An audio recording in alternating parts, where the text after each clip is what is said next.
Hi guys, today we're here to talk about why do people subconsciously compete against each other and why and how we can... As a matter of fact, you know what? As a matter of fact, I'd rather not. Attention! Dude, the skit is supposed to be in the second part of the video, not the first. I told you. Jeez. So we're gonna delve into why people always seem to be so competitive all the time, like constantly comparing themselves to others, and how you can uphold your own self-esteem without having to belittle other people. With that being said, I'd like to start with a little story. When I was in junior high school, I didn't have good grades, so I wasn't going to any prestigious high school and I was placed in a lower performing class.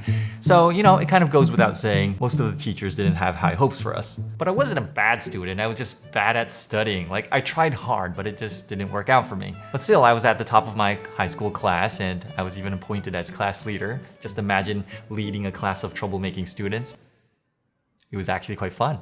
Like, my classmates would look after me, so I had no trouble in high school. No one dared to pick on me. I have to say, I had a pretty happy freshman year, and my overall school ranking was around the 20th or 30th mark, which was okay. So the second year, I was promoted to the academically better performing class, and everybody was nice, we got along, but it was way more competitive, and I was always stuck around the middle of the class. I didn't feel special anymore, I felt less significant in this class. And the last 2 years of high school were kind of tough.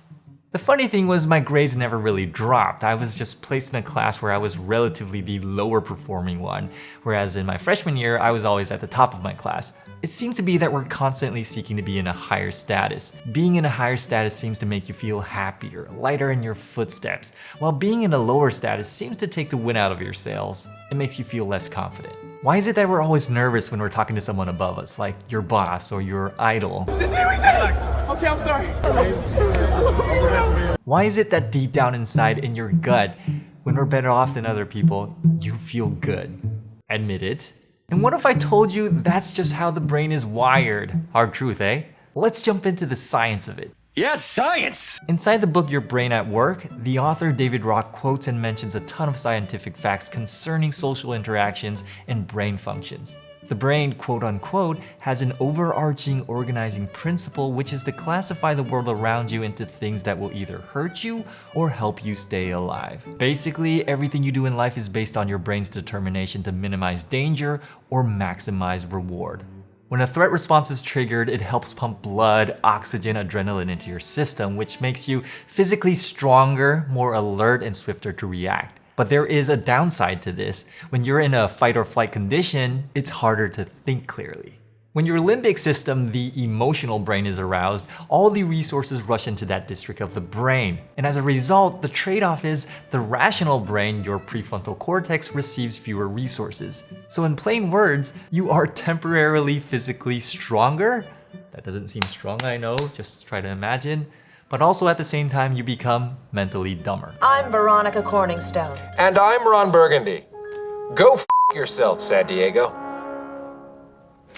Another fun fact is that threat responses come in stronger and last longer than reward responses. Just think of the last time you heard the ice cream truck drive by. Did you really jump out of your chair, rush out the door just to get a scoop?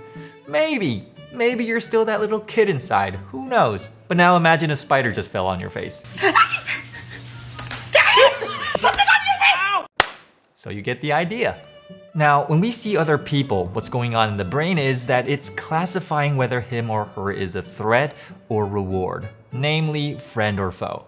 Is that someone you would walk up to when you see him in the streets, or would you shy away from? Your brain is automatically doing that for you without you even noticing. When you see, or should I say when your brain sees someone as a friend, well, you use similar circuits in the brain that you use for thinking of your own experiences to interact with him or her. So studies show that people are more empathetic to people they view as friends. While on the other hand, not so much. For a perceived foe, people feel less empathy. Perceiving someone as a foe generates a threat response, and so when you interact with him or her, well, you're not as sharp as you would be. For instance, in most cases, when your boss calls you into his office, now that's an instant threat. So now, while you're standing there, you're juggling with two concepts simultaneously: how to deal with a foe and how to deal with work. And the brain doesn't do so well at multitasking, so we stutter, we space off, we get nervous. Luckily, this subconsciously decided friend-foe relationship is prone to change. A smile, a handshake, discussing something in common can swiftly change your mind. David Rock presented a model called SCARF. SCARF includes the 5 major social experience domains that the brain treats as survival issues, which are respectively status, certainty, autonomy, relatedness, and fairness. In this video, we're gonna focus on status.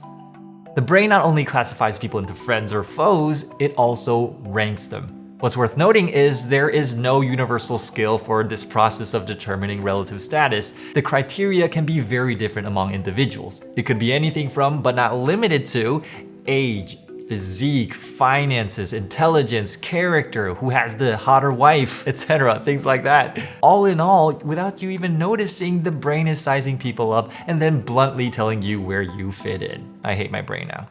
So people go to lengths to do all sorts of things just to make themselves feel more relevant. Saying something funny at a party, dressing up in name brands, having the latest video game console, taking selfies with big name celebrities. Those things to different people help with elevating status. On the flip side, to avoid status going down, people could tend to stay away from activities they're not confident in, especially when they're in front of other people because they don't want to look bad. They could, or rather we could, refrain from trying new things or taking on challenges because we don't want to be wrong, because being wrong jeopardizes status.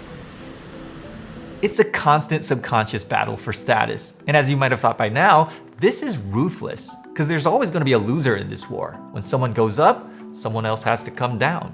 It's a zero-sum game. So here's what you can do about it, especially if you're in a higher status. I have the high ground! And you want to reduce people's subliminal hostility, or if you want to elevate yourself without having to compare yourself to other people. Tell me how! Have you ever heard of the old saying, treat the tiger like a cat and the cat like a tiger?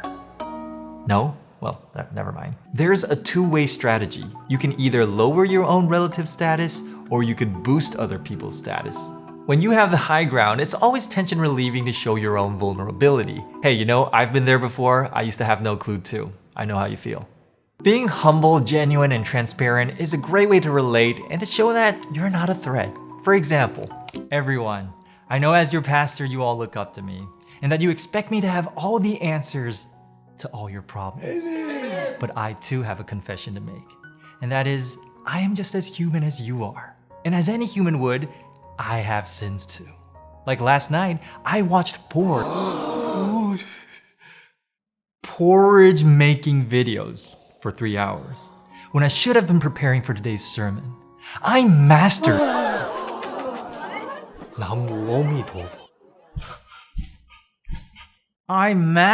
the art of cooking. When I should have been using that time to master my biblical knowledge. I am ashamed to call myself your pastor.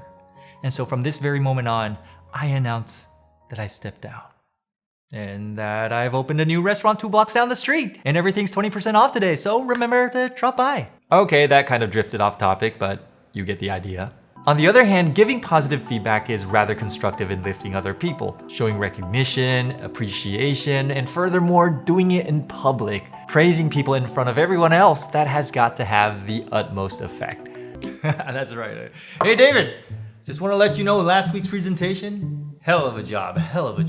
You knocked it out of the ballpark. Why, thank you, Tim. You know what I'm doing here? I saw this in this guy's YouTube video. I'm trying to elevate your status. Well, if that's the case, you shouldn't be. You're too humble. Now that's your problem. You're too humble. But I like that. As a matter of fact, you know what? As a matter of fact, I'd rather not. Attention! Attention, everybody. I would like to announce David, exceptional. Exceptional performance. And even though David may have tiny feet, I don't have tiny feet. but I expect each and every one of you to follow in his tiny baby footsteps. David, come up here and say something. Can I not? That could have been done way better. Now, as smart as you are, you probably figured out the problem. But what about me? While I'm lifting other people, ain't my relative status being compromised? Is there a way I can elevate myself without having to compete with other people? Yes, there is, and that's to compete against yourself. Improving your soccer shooting skills, getting in better shape, acquiring knowledge, or building better habits. It really gets your brain into thinking, hey, I'm beating this other dude. This dude called your former self. This is probably the healthiest and most constructive way to raise your self-esteem. Feeling better about yourself, feeling a rise in status by actually improving yourself. So why do we subconsciously compete against each other? Well, it's pretty much just the way the brain works. But knowing how the brain works in terms of determining status helps us leverage that knowledge to foster positive change. How to turn foes into friends, how to diffuse tense interpersonal situations, and how we can actually build ourselves without having to undermine others. I hope this episode does you well. Love you all. God bless you all. Peace.